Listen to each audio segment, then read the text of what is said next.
अस्सलाम वालेकुम, नमस्कार, आदाब, सत श्री अकाल। मैं हूं आपके साथ नबील अख्तर और इस वक्त आप देख रहे हैं नबील अख्तर न्यूज़। 14 मार्च 2025 का जुमे का दिन है और इसी दिन होली का त्यौहार भी है। क्या यह सिर्फ एक इत्तेफाक है या फिर कुदरत भी इन दो धर्मों का इम्तहान लेना चाहती है? इस वक्त सोशल मीडिया पर रमज़ान के दिनों में पड़ने वाले जुमा के दिन और होली के त्यौहार को लेकर खूब बयानबाजी हो रही है। हालांकि हर साल होली का त्यौहार 12 बजे तक खत्म हो जाता है, लेकिन इस बार जुमे की नमाज को लेकर बयानबाजी का दौर छिड़ा हुआ है।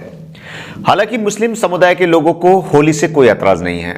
उनका कहना है कि वो अपने घर के आसपास की मस्जिदों में ही जुमे की नमाज अदा कर लेंगे, जैसे कोरोना काल में की थी। लेकिन कुछ लोग उल्टे सीधे बयान देने से बाज नहीं आ रहे हैं। इसी को देखते हुए और आपसी भाईचारा कायम रखते हुए लखनऊ की होली समिति ने बयान जारी करके बताया है कि वो रंगों का प्रोग्राम दोपहर 12:30 बजे तक खत्म कर लेंगे, ताकि मुस्लिम भाइयों को नमाज के लिए जाने में परेशानी ना हो। बताया जा रहा है कि लखनऊ के चौक क्षेत्र की होलिकोत्सव समितियों ने सिविल डिफेंस की मध्यस्थता में अपना जुलूस 1.5 घंटे पहले खत्म करने का फैसला लिया है। होली कमेटी का यह फैसला एक चपत है उन लोगों के गाल पर जो इस मुल्क की गंगा जमनी तहजीब को खत्म करने की कोशिशों में लगे हुए हैं, और हो सकता है कि इस खबर के चलने के बाद वो और किसी साजिश में लग जाएं। लेकिन लखनऊ के लोगों ने वाकई एक अच्छी मिसाल दी है।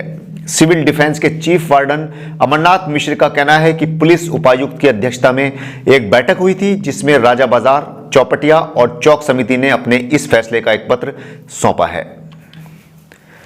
आज बिजनौर के मोहल्ला चाशरी में उधार के पैसे लेने गई एक महिला के साथ महिला के देवर और नंदोई ने मारपीट की, जिसकी तहरीर महिला ने थाने में दी है। महिला का आरोप है कि वो उधार के पैसे मांगने गई थी, जिससे नाराज होकर उसके देवर और नंद के पति ने उसके साथ मारपीट की। पूरी घटना वहां लगे सीसीटीवी कैमरे में कैद हो गई। महिला ने पुलिस को सीसीटीवी फुटेज उपलब्ध करवाते हुए अपने साथ इंसाफ किए जाने की मांग की है। चांदपुर के बास्टा क्षेत्र में अज्ञात बदमाशों ने गोली चलाकर दहशत फैला दी है। ग्रामीणों का कहना है कि 3 से 4 बाइकों पर सवार होकर कुछ लड़के आए और उन्होंने कई राउंड हवाई फायरिंग करके दहशत फैलाने की कोशिश की। बदमाशों ने अपने चेहरों पर कपड़ा डाल रखा था। फायरिंग की आवाज सुनकर लोगों में दहशत फैल गई। गांव वालों ने बदमाशों के जाने के बाद बाहर आकर देखा तो उन्हें वहां 315 बोर के तमंचे का एक खोखा भी पड़ा हुआ मिला है। घटना की खबर मिलते ही पुलिस भी मौके पर पहुंची और सीसीटीवी फुटेज के आधार पर बदमाशों की पहचान की कोशिशें की जा रही हैं। वहीं दूसरी ओर सीओ ने ऐसी किसी भी घटना की जानकारी होने से इनकार किया है। नजीबाबाद में एक लड़के की पिटाई करने के बाद उसकी मौत हो जाने का आरोप लड़के के परिवार वालों ने लगाया है। मृतक लड़के की पहचान मौजमपुर सादात के रहने वाले सोमपाल के रूप में हुई है। लड़के की पत्नी ने पुलिस को दी गई शिकायत में बताया है कि 9 मार्च की दोपहर में सोमपाल खेतों पर मजदूरी करने गया था। शाम के वक्त 2 लोग उसे बेहोशी की हालत में उठाकर घर लाए। जब सोमपाल पूरी तरह से होश में आ गया तब उसने बताया कि अतेंदर और 2 और लोगों ने उसे गन्ने से पीटा है, जिससे उसे काफी चोटें आई हैं। मृतक की पत्नी ने बताया कि इतना कहकर सोमपाल फिर से बेहोश हो गया। परिवार के लोग उसे अस्पताल ले गए, लेकिन डॉक्टरों ने उसे मृत घोषित कर दिया है। पुलिस ने शव को कब्जे में लेकर पोस्टमार्टम के लिए भिजवाया और मृतक की पत्नी की तहरीर के आधार पर खेत मालिक सहित अन्य लोगों के खिलाफ जांच शुरू कर दी है। बिजनौर में एक और सड़क हादसे में एक युवक की मौत हो जाने से परिवार में कोहराम सा मच गया। बताया जा रहा है कि मृतक की 9 महीने पहले ही शादी हुई थी और वो अपनी पत्नी को उसके मायके में छोड़कर वापस अपने घर आ रहा था कि रास्ते में ही उसके साथ हादसा हो गया।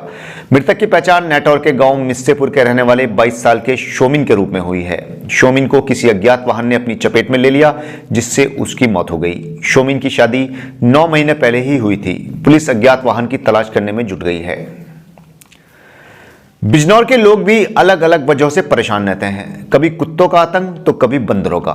लेकिन पशु क्रूरता अधिनियम के चलते नगर पालिका भी अब कुत्तों और बंदरों को पकड़ने से परहेज करने लगी है।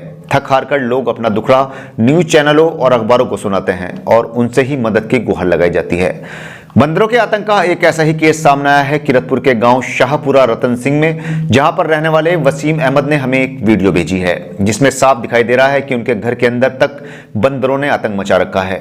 वसीम ने अपने मोबाइल फोन से इसकी वीडियो बनाई और हमें भेजी है। उनका कहना है कि लगभग 1 महीने से बंदरों ने गांव में आतंक मचा रखा है, लेकिन न तो नगर पालिका और न ही नगर पंचायत इस मामले में कोई भी ठोस कदम उठाने के लिए तैयार नहीं है। नजीबाबाद पुलिस ने दहेज प्रतिषेध अधिनियम के तहत 3 लोगों को गिरफ्तार करके जेल भेज दिया है। 10 मार्च को वीरेंद्र सिंह निवासी गांव भनेड़ा किरतपुर ने रिपोर्ट दर्ज करवाई थी कि विनीत, अंकित, सोमपाल और कुसुम आदि ने कम दहेज लाने के लिए उनकी बेटी पर जुल्म करने शुरू कर दिए, जिससे तंग आकर 9 और 10 मार्च की रात को उनकी बेटी ने अपनी जान दे दी। पुलिस ने तहरीर के आधार पर विनीत, सोमपाल और कुसुम देवी निवासी गांव बशीरपुर नजीबाबाद को गिरफ्तार करके जेल भेज दिया है।